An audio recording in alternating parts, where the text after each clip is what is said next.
დღეს ვისაუბრებთ კიბერუსაფრთხოებაში ერთ-ერთ ყველაზე მზაკრულ და რთულად აღმოსაჩენ პრობლემაზე living of the land ტექნიკების გამოყენებაზე კიბერშეტევებში. ეს ის შემთხვევაა, როცა თავდასხმელები, კიბერდანაშაულებები არ ქმნიან ახალ კოდს, ახალ ინსტრუმენტებს, არამედ იყენებენ უკვე არსებულ ლეგიტიმურ პროცესებს და Windows-ის ან Linux სისტემების ლეგიტიმურ რესურსებს, ისეთებს როგორც მაგალითად PowerShell-ია, VMI ან Task Scheduler-ია. სწორედ ამიტომ ტრადიციულ ანტივირუსებს და ტრადიციული თავდაცვის კიბერინსტრუმენტებს უჭირთ ხოლმე მსგავსი ტიპის ტექნიკების აღმოჩენა შეტევებში. აქ შემოდის Bitdefender-ის ახალი მოდული, Bitdefender Phaser-ი, ანუ Bitdefender Proactive Hardening and Attack Surface Reduction-ი, მოდული, რომელიც სპეციალურად შექმნილია იმისთვის, რომ მსგავსი ტექნიკები, living of the land ტექნიკები აღმოაჩინოს პროაქტიულად და წინასწარ. ასე რომ ამ ეპიზოდში დეტალურად განვიხილავთ,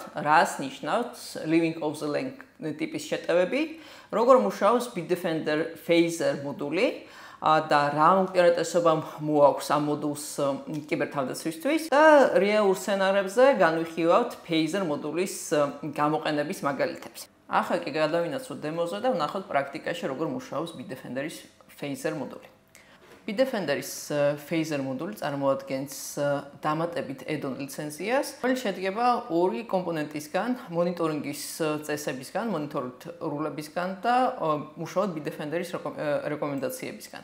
როგორც ვახსენე, Phaser მოდული განსაკუთრებით აქტუალურია living of the land ტიპის შეტევების აღმოსაჩენად და შეტევების პრევენციისთვის. რას ნიშნავს living of the land შეტევა? კიბერდანაშაულებები ახდენენ არსებული ინსტრუმენტების ექსპლუატაციას, რომელიც არსებობს ან შეიძლება by default აქტიური იყოს მოხმარებლის მოწყობილობაზე, თუმცა გამოყენებლობის გამო ან არასწორი კონფიგურაციის გამო ამ ინსტრუმენტების და თულების აქტივობა შეიძლება შესაბამისად არ მოწმდებოდეს და ამ თულების აქტივობით გამოწვეული საეჭვო აქტივობები შეიძლება სისტემის ადმინისტრატორისთვის არ წარმოადგენდეს ფასეულ ინფორმაციას. როგორც ხედავთ, Bitdefender-ს წინასწარ გამზადებული აქვს 200-ზე მეტი რული, რომელიც შეიძლება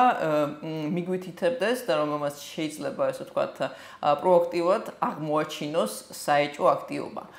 გარდა წინასწარ გამზადებული ruლებისა, ხედავთ rulis დატრიგერების, ხო, ანუ კონკრეტული ინსტრუმენტის ან კონკრეტული აქტივობის თარიღს, ხო, ანუ rulis დატარგეტირებას, ასევე, ანუ რამდენჯერ მოხდა მსგავსი rulis დატრიგერება და ასე შემდეგ, ხო?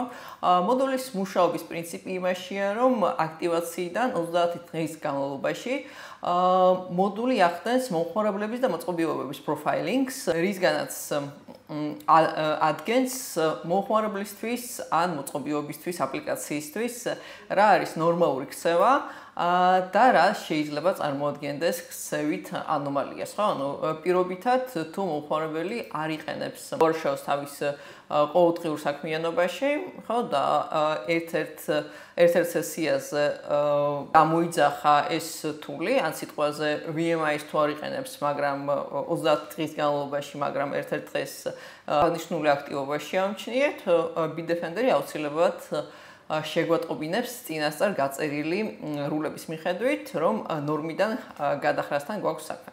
გარდა ამისა, ანუ გვაქვს პროფაილებთან დაკავშირებული რეკომენდაციების შესაძლებლობა, თუმცა რეკომენდაციების ფაზაში გადავდივართ მხოლოდ იმის შემდეგ, რაც სრულყოფილად ვნახავთ და სრულყოფილად შევისწავლით მომხმარებლის ქცევას. რაც შეეხება rulis დატრიგერებას, ანუ Bitdefender-ის Phaser-ის მოდული მიგვითითებს კონკრეტულ rule-ზე, მომხმარებელზე და მოწყობილობაზე და ასევე აკავშირებს აღნიშნულ რუს აკავშირებს აღნიშნულ, ასე ვთქვათ, დეტექციას არსებულ ინციდენტთან, რაც EDR-ის მუშაობის ძირითად პრინციპს და ძირითად დანიშნულებას წარმოადგენს საფრთხეების პროაქტიულად აღმოჩენა, მანამ სანამ კიბერდანაშაულე გადავიდა შეტევის გადამწყვეტ შეტევის აქტიურ ფაზაში. შესაბამისად, Defender-ის ეს პროაქტიული თული საშუალებას გვაძლევს შევაჩეროთ შეტევა, მანამდე სანამ კიბერდანაშაულე რეალურ ზიანს მიაყენებს ჩვენს კომპანიას. Living off the land ტექნიკები და ამ ტექნიკების გამოყენება სიახლე არ არის და 2017 წლიდან მოყოლებული უამრავ კიბერდანაშაულს ერთ-ერთი მსგავსი ტექნიკა ან კომპლექსურად ამ ტექნიკის გამოყენება, ხო, ჩვევათ ექცა სხვადასხვა ტიპის წინასწარ დაგეგმილ APT შეტევაში.